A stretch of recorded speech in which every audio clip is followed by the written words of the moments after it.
नमस्कार मित्रांनो, 20 जूनपासून गुरुपौर्णिमेपर्यंत सलग 21 दिवस करा ही स्वामी उपासना.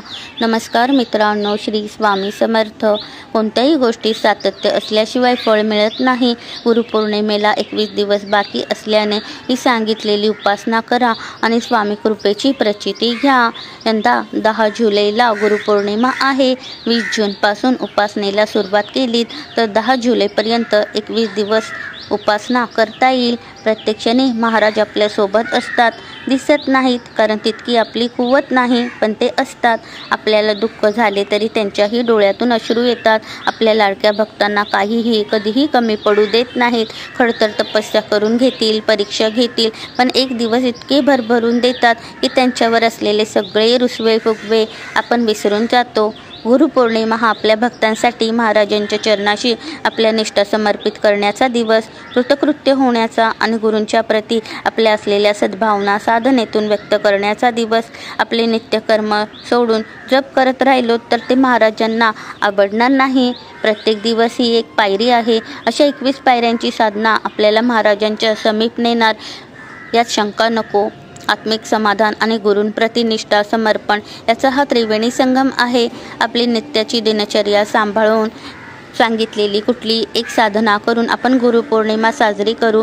प्रत्येक पायरीवर महाराज काही ना काहीतरी बोध करून देतील. आत्मपरीक्षण करताना आपल्यातील चुकांना आरसा दाखवतील. आपल्याला कुठे कुठे सुधारायला वाव आहे ते समजेल. प्रत्येक पायरी अनमोल आहे. आपल्याच आयुष्याचा लेखाजोखा आपल्यासमोर उलगडेल.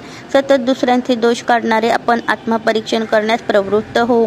21व्या पायरीवर मन आणि चित्त दोघांचेही शुद्धीकरण होईल आणि महाराज ब्रह्मांड नायक आहेत ते अंशतः तरी समजेल.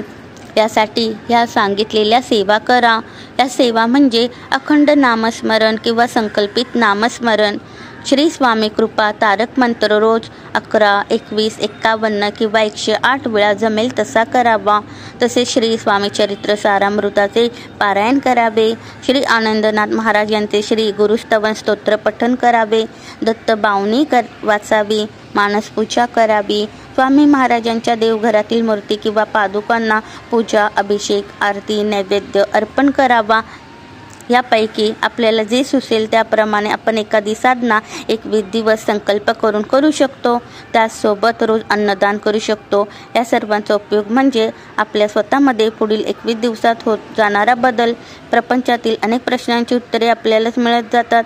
प्रचिती माणसाला जगायची उमेद देते आणि महाराजांच्या ठायी विश्वास द्विगुणित होतो. प्रचिती विना भक्ती नाही आणि महाराज आपल्या भक्तांना प्रचिती दिल्याशिवाय कसे राहतील. अशक्य वाटणाऱ्या गोष्टी फक्त तेच करू शकतात. गुरुपौर्णिमा, प्रकट दिन हे तर फक्त निमित्त आहेत. आपण ह्या दिवसांची वाट न पाहता अगदी या क्षणापासून साधनेला सुरुवात केली पाहिजे. आपल्यातील उत्तम माणूस भक्त घडवण्याचे काम आपण केलेली साधना करत असते.